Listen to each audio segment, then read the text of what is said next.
हर हर महादेव। देवों के देव महादेव के चरण में प्रणाम करता हूँ। दुर्गा माँ के चरण में प्रणाम करता हूँ। सरस्वती माँ के चरण में प्रणाम करता हूँ। गणेश भगवान के चरण में प्रणाम करता हूँ। गुरु भाई गुरु बहनों के चरणों में प्रणाम करता हूँ। गुरु भाई गुरु बहन, आज का शिव चर्चा कथा बहुत ही सुंदर और अच्छा है। कृपया इस कथा को पूरा अंत तक सुनिएगा, तभी इस कहानी को समझ में आएगा।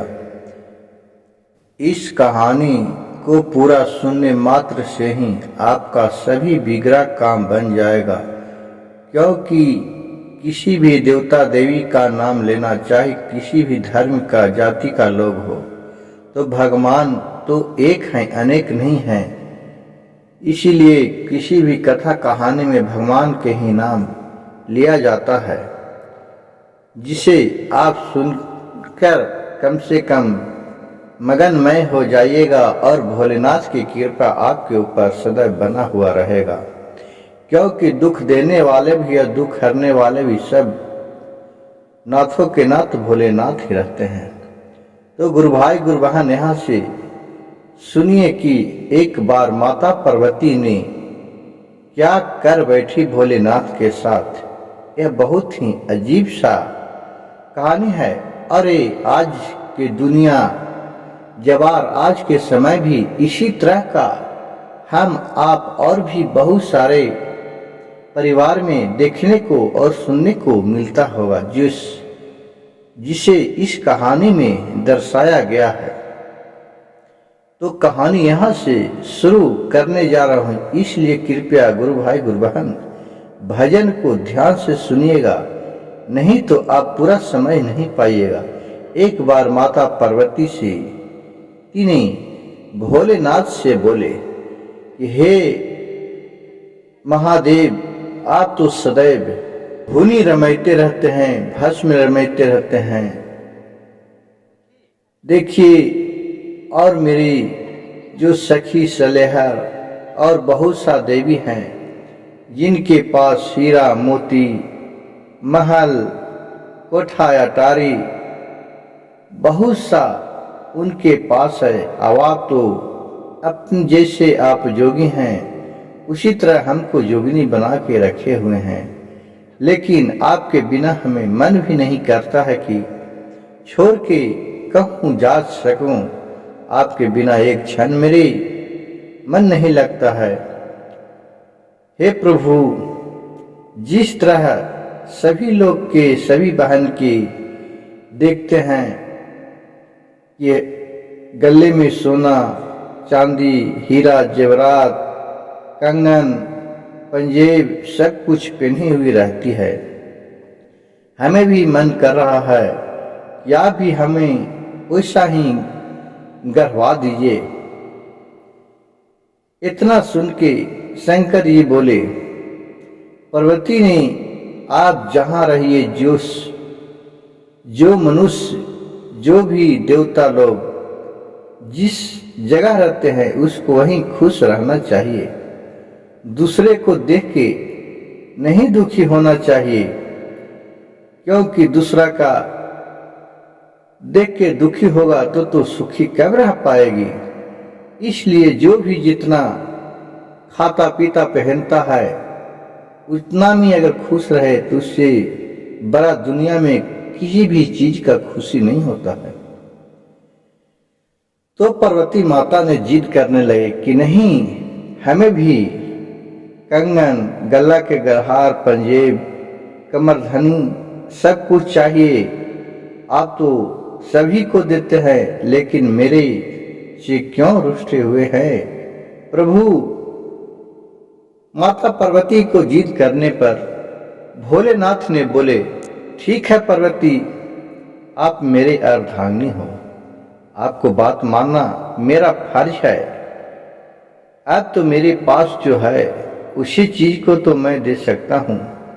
एक काम करो, ये लो, ये भस्म उठा के माता पार्वती को दिए एक चुटकी, और बोले कि जाओ, सबसे संपत्ति वाले देवों में देव हैं, वो है कुबेर, एक कुबेर के पास जाओ और बोलो कि इस भस्म के बराबर तौल के हमको सोना दे दीजिए। माता पार्वती ने मन ही मन सोचने लगे कि ये चुटकी भर भस्म हमको भोलेनाथ दिए हैं, इससे कितना हमको सोना देगा कि जिससे हम अपना गला के गलहार, चैन, मनटीका, कनवाली, नथिया, नथनी गढ़वाऊंगा। अपने मन में माता पार्वती ने सोचते हुए कुबेर के पास गए और कुबेर से जिन्हें देखे माता पार्वती को तो चरण छूकर प्रणाम किए और बोले, माता बोलिए क्या आपका अर्जी विनती है? आप आदेश कहते तो मैं आपके पास स्वयं ही चलाते, आपको इतना आने का कष्ट क्यों किए? इतना सुन के पार्वती ने बोले कि हमें आना ही था तो मैं आया, ये लीजिए भस्म है, हमारे प्रभु ने दिए हैं। बोले कि इसके बराबर तौल के जा कुबेर से सोना लेके चले आओ। कहे कि माता पार्वती ठीक है। वो तराजू पर भस्म को रख दिए एक पल्ला पर, और एक पल्ला पर कुबेर जी अपने सोना चढ़ाने लगे। सोना चढ़ाते गए कुबेर भगवान का सारी सोना खत्म हो गया, लेकिन तब पर भी ये भस्म का जो पल्ला था वो भारी ही रह गया। उधर वजन ज्यादा हो गया, उनके पास सारी सोना खत्म हो गया।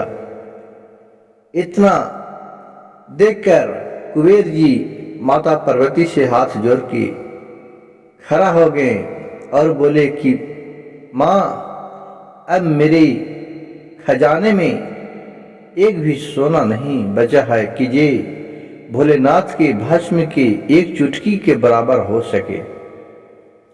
इसलिए हमसे आरजू मिलती है, माता आप इस भस्म को भी ले जाइए, अरे जितना सोना चांदी है ये भी आप ले जाइए, हमें भस्म की जरूरत नहीं है। इनका नाम मात्र में ही इतना शक्ति है कि जिसका कोई मुकाबला नहीं कर सकता है, और भस्म की तो बात ही अलग रहा। मैं उनका अपमान नहीं कर रहा हूं, उनका मैं आभारी हूं कि जो मेरे दरवाजे पर स्वयं माता पार्वती और शंकर जी आए। इतना वचन सुन के माता पार्वती ने बहुत ही आश्चर्य में पड़ गए। बोले कि मेरी एक चुटकी के बराबर तो इनका पूरा खजाना खाली हो गया, तो ऊपर भी इस भस्म के बराबर नहीं हुआ। मेरे तो जो भी पति देव हैं वो तो देवों के देव महादेव सच में कहलाने वाले हैं, उनके पास तो अगम अपार सब चीज है। अब हमें किस चीज का दुख है? सही में मेरे पति ने बोले कि पार्वती जिसमें है उसमें तुम खुश रहो, और जिसके पास संतुष्ट नाम का चीज है उससे बड़ा दौलत इस संसार में कुछ भी नहीं है, चाहे कुछ भी हो। फिर माता पार्वती ने उस भस्म को लेके अपने पूरा शरीर में लगा लिए और वहां से हंसी खुशी अपने भोलेनाथ के पास चले आए और उनके चरण पर गिर गए और बोले, प्रभु आप सही बोलते हैं, आपके एक चुटकी के भस्म के बराबर ये तो कुबेर का खजाना भी नहीं टिक पाया, उनका खजाना भी खाली हो गया।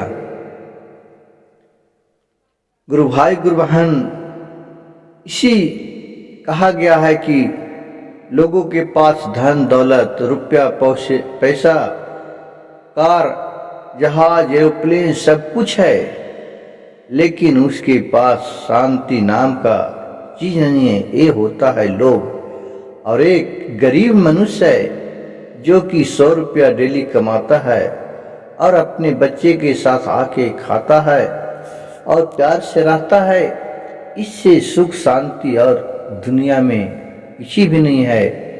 दुख का सबसे मेन कारण लोभ होता है।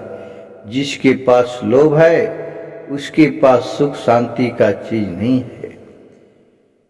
गुरु भाई गुरु बहन, मेरे वीडियो और कहानी अगर आप लोग के अच्छा लगे तो कृपया मेरे चैनल को एक लाइक और एक सब्सक्राइब और एक शेयर कर दीजिएगा, ताकि और भी गुरु भाई गुरु बहन के पास मेरे भोलेनाथ का चर्चा कथा कहानी पहुंच सके